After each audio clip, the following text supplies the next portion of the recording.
Nakaangkon og daghang paso sa lawas ang 30 anyos si Jonel Lusbog tungod sa iyang pagluwas sa 2 anyos nga bata nga natrap sulod sa ilang balay atol sa sunog sa St. John Paul Street, Bayabas, Turil, Davao City. Nalapnos ang lain-laing parte sa lawas sa Jonel, samtang nakaangkon sab og paso sa nawong og dakong parte sa walang nga bukton ang duha ka tuig si Baby Jasmine. Subay sa kabanay niini nga si Janice Baguio, unang gigawas sa Jonel ang iyang anak nga duha ka bulan ug usa pa ka bata nga usa ka tuig gawas sa ilang balay atol sa pagdilab sa kalayo. Apan namatikdan nga natrap sa kwarto si Baby Jasmine, hinungdan nga iyang gibalikan ug gisalba. Kasamtangang ana sa SPMC ang mga biktima. Alas 3:05 ang takna niadtong adlawng Sabado, Enero 11, 2025 niulbo ang dakong sunog. Kung diin 27 ka mga panimalay ang naugdaw. Sa inisyal nga report, nasayran nga nagsugod ang sunog sa balay nga gipuy-an mismo sa pamilya sa mga biktima. Giangkon sab sa usa ka miyembro sa pamilya niini nga si Janice Baguio nga posibleng short circuit sa kuryente ang sinugdanan tungod kay ngit-ngit ang ilang second floor sa balay ug wala nila gitanggal ang naka-plug nga linya sa kuryente sa ilang suga.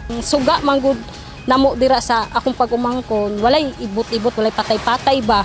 Sukad pagpuyo nila dira kay tungod ngit-ngit lagi kay niub kay nasa ilalom niya karon ang kuan nila gikan atong pagpuyo nila wala siya na walay ibot-ibot ang saksak ba siguro na overheat siguro to kay pag lakaw nila gikan sila og ato sila matina sa iyang ugangan akong pag-umangkon gibiyaan nila ang balay na walay ibot ang suga. Ay nang naba ko nga time ato then nabasa man ko dit mo to nagilis ko kadali then akong manghod ni uban po ni sunod.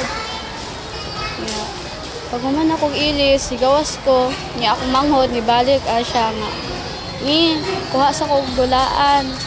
Then anak ko nga pagdali kay ako nasiradaan. Kasamtang ana sa gym sa barangay ang 40 ka pamilyang nasunugan. Kung diin adunay mga modular tents, pagkaon ug mga gamit ang nahatag kanila gikan sa lokal nga gobyerno ug uban pang mga ahensya. Wala na silbar nga mga gamit ang mga biktima tungod sa kapaspas sa panghitabo. Gani nanawagan kini og dugang pinansyal nga tabang. Salamat po sa atong mayor kay pagkaistorya nako nga ingon ana nahitabo. Ang suggestion sa atong mayor nga kung mahimo is i-monitor mo na nagbutang ko og tao dito nga mag-monitor para masikaso gud sila matud sa kanang tong iyaan stable naman po daw ang kuan niya ang tao po akong gibutang dito stable naman po daw ang kahimtang sa atong pasyente ulat na. Sumala sa report sa Davao City Fire District, dikit-dikit o gama sa light materials ang mga balay sama sa kahoy o plywood, hinungdan nga paspas nga mikanit ang kalayo sa katapad nga mga balay. Bana-bana sa BFP, 210,000 pesos ang danyo sa sunog. Shiny Bulyaser, Newsline Philippines, stay safe!